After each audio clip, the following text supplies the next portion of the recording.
time Skyping.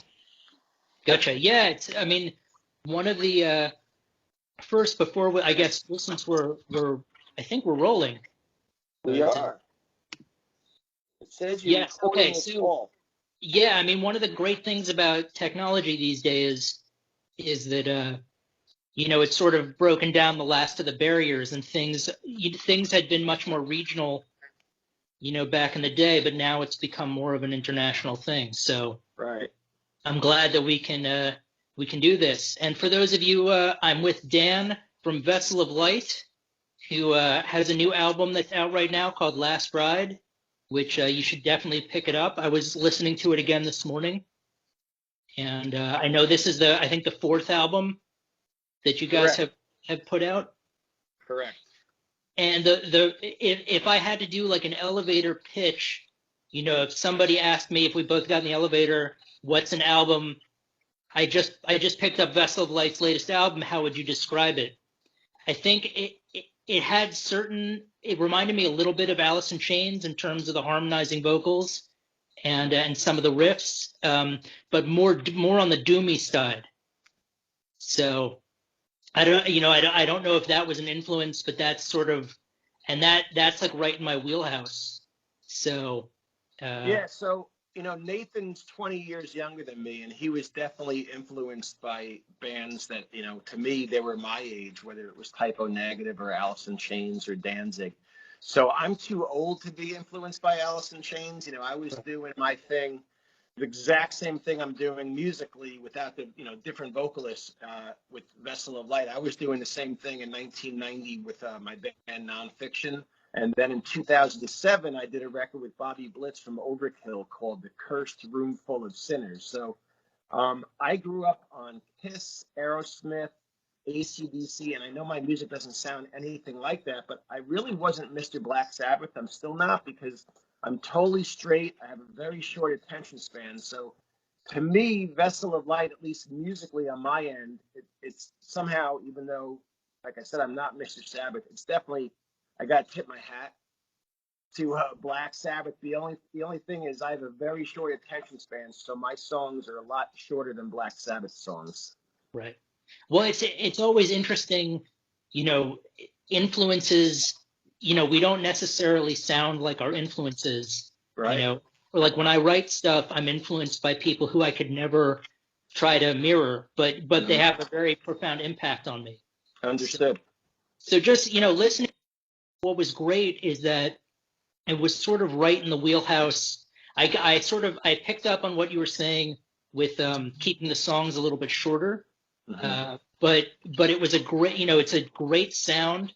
And if you're a fan of good music, just great rock and roll, it has more of a heavier sort of doomy type sound to it. Definitely. But I really enjoyed the vocals, and that's sort of what reminded me of, because there's some harmonizing vocals in there. That's Right. what reminded me of Alice in Chains. But Yeah, it's funny because Alice in Chains basically used perfect fourths, or I should say parallel fourths. And the song "Last Ride," Nathan's using an octave, and a few people are like, "Oh, the chorus is like Alice in Chains." I'm like, eh. I say, you know what I hear?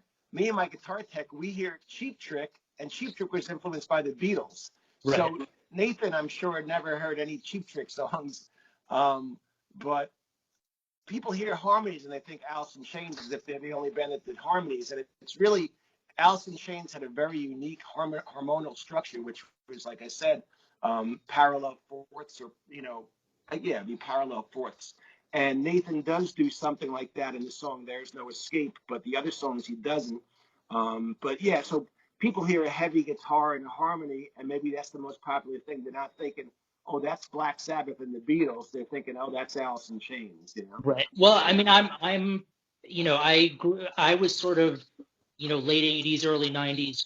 That was like when I was in high Sure. school. So for me, when I think harmonies and guitar, it's Alice in Chains. Of I course. think previous generations might think, Cheap Trick or Beatles or something. The Yeah. further down the line you go. But So were you familiar with my band Nonfiction in the early 90s? What state did you grow up in? I grew up in New York, but I wasn't really I didn't really get into metal until, probably I was in college, which would have been the mid to late 90s. So, Okay, yeah. So from 1992, 1993, nonfiction was king shit in New Jersey and New York City area. gotcha. Um, we used to just pack the clubs. We were number one on WSOU as recently as 1994 before we broke up. And if you listen to nonfiction, we released 3 albums, and the big one was called In the Know. Musically, I'm doing the same exact thing that I was always doing, tuned down riffs. And like when people say Alice in Chains, I consider Jerry Cantrell one of the greatest songwriters in the world. But in my opinion, he primarily writes chords where my riffs are single note riffs. So I make more use of the single note than Alice in Chains did. But if you check out nonfiction or the record I did with Bobby Blitz, The Cursed Room Full of Sinners, you'll see I've been doing this musically for quite a long time, this style. Right. Yeah. So for those of you out there, first you should pick up Last Ride by Vessel of Light if you're into really great sort of rock and roll with a doomy edge to it, what we've been talking about. But also, if you want to go back a little bit, pick up the rest of Vessel of Light's catalog as well. But get nonfiction. And can you remind me again about the album with Bobby Blitz? The Cursed Room Full of Sinners. It's not Yeah, available. We're going to re-release it. You can hear it on YouTube, but it's not available anywhere else right now. But it's a real sleeper of an album. We only did two shows, so we didn't really promote it. My drummer, Ron Lipnicki, had just joined Overkill. Ron Lipnicki's first real album was Hades' last album. Hades was on Metal Blade Records, and Ron played on a CD called Damnation. So Ron went from Hades to my 3 solo albums, which I released in the early 90s or middle 90s, I guess. I'm sorry. I released my solo albums in 2002, 2003. And then Ron joined Overkill for a decade. And now Ron Lipnicki's been on the last 2 Vessel of Light albums. He's on Vessel of Light, Thy Serpent Rise, which is our previous album. And now he's on Vessel of Light, Last Ride. Gotcha. Yeah, I mean it's interesting because at the time that you're talking about, I was in high school, but I wasn't really listening to the harder music yet. So Right. I was probably there while it was all happening, but I was Right. sort of oblivious to it. So it's great now to begin to recognize some of the bands you're talking about and have a different perspective. Have one where I sort of came into a little bit later. Mm-hmm. Uh, but yeah, no, that's I growing up in the New York scene and I'm sure the New Jersey scene was pretty vibrant, still is. In the early 90s, it was amazing. We'd play a club called Studio One the end of the month so I could pay my rent, and we'd have literally 8 or 9 bands opening up for us. Wow. And it was a great scene. And New Jersey, and just like the rest of the world, I mean, the club scene is not what it once was. I was looking for Last Ride, but I'm going to hold up Yeah, Thy yeah. Serpent, Thy Serpent Rise, And which is Serpent our Rise. previous Yeah. album. Yeah, it's a great album as well. But yeah, so nothing's quite what it used to be, is it? No, I mean that's the thing. I think what with cultural changes and the pandemic and the rise of technology, everyone's sort of adapting to a brave new world, just Yeah, in every capacity. But definitely. but it's great, we can sort of find the silver linings to be able to do these interviews, to get your music out there. Hopefully, people will watch the video or listen to the podcast and discover Vessel of Light, or go back and do a deep dive into some of your earlier bands. But You're right. It's so exciting. So bands do a lot of complaining. There's no record stores left. COVID is destroying everything. But I have found, some people who just recently discovered Vessel of Light, and then they'll go check out some Dan Lorenzo solo albums, and they'll check out nonfiction. They'll check out Hades.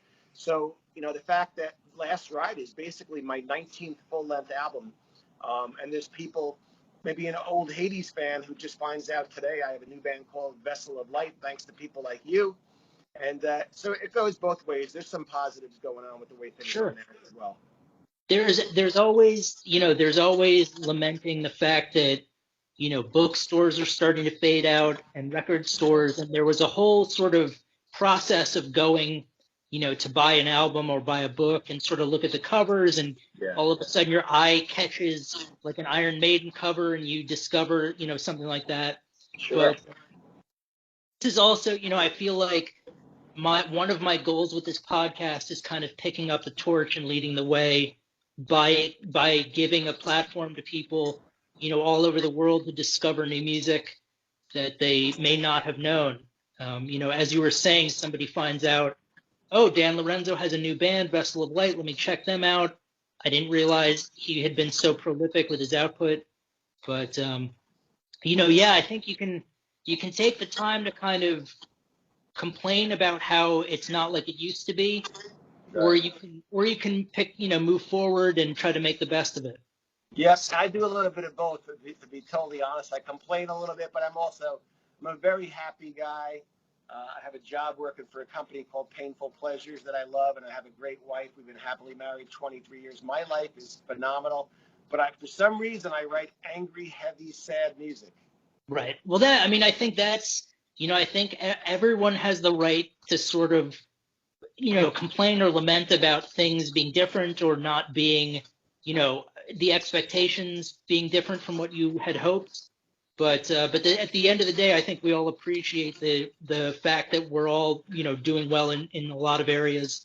And it sounds like things are going really well. I'm really excited to be able to promote the album, and hopefully that will be the doorway for people to discover, more of your music, if they weren't familiar with it already. But yeah, Last Ride from Vessel of Light, it's one of those things where I remember when I was growing up, before you had Discmen, when you just had Walkman, and there were some that didn't have the rewind button, so it was just play and forward and stop.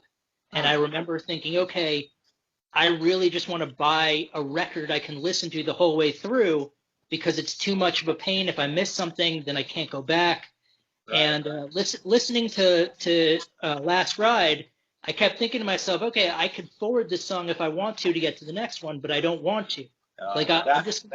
That's the nicest thing you could say to me. I appreciate that. Yeah, that's when especially these days when singles are so prevalent, or EPs, that if you find an album that you can just listen to from first song to last song, it's really a wonderful experience. And for those of you out there who are looking for great music to sort of fit that hard groove that you want, pick up Last Ride by Vessel of Light, and you won't be disappointed. And then continue down that rabbit hole of either Vessel of Light bands or some of Dan's other work, and you'll have your whole week set. I don't think I have anything left to say, man. You're doing my sales job for me. I love it. Yeah, well, that's one of the positives about Happy Hour with Heather and Guest and A Fistful of Faithful is that when I discover a band I really like, I get really enthusiastic to share it with people. So that's so great, man. We need more people like you guys. I can't tell you how much I thank you for doing this. Yeah, well, it's certainly both. I will speak for Heather and say that it's our pleasure when we, created when she created the Facebook group and when I sort of adapted the podcast, and we used it to kind of showcase bands. That was the mission. The mission was, we want to offer a platform for people, and it's great. It's great because people like yourself are very cool to give us your time, and and talk about the music and stuff like that. So it's a wonderful sort of back and forth thing. It's a win-win. We are nothing without people like you. I can't tell you how much Vessel of Light, Nathan Opposition, Jimmy Schulman, Ron Lipnicki, and I appreciate this.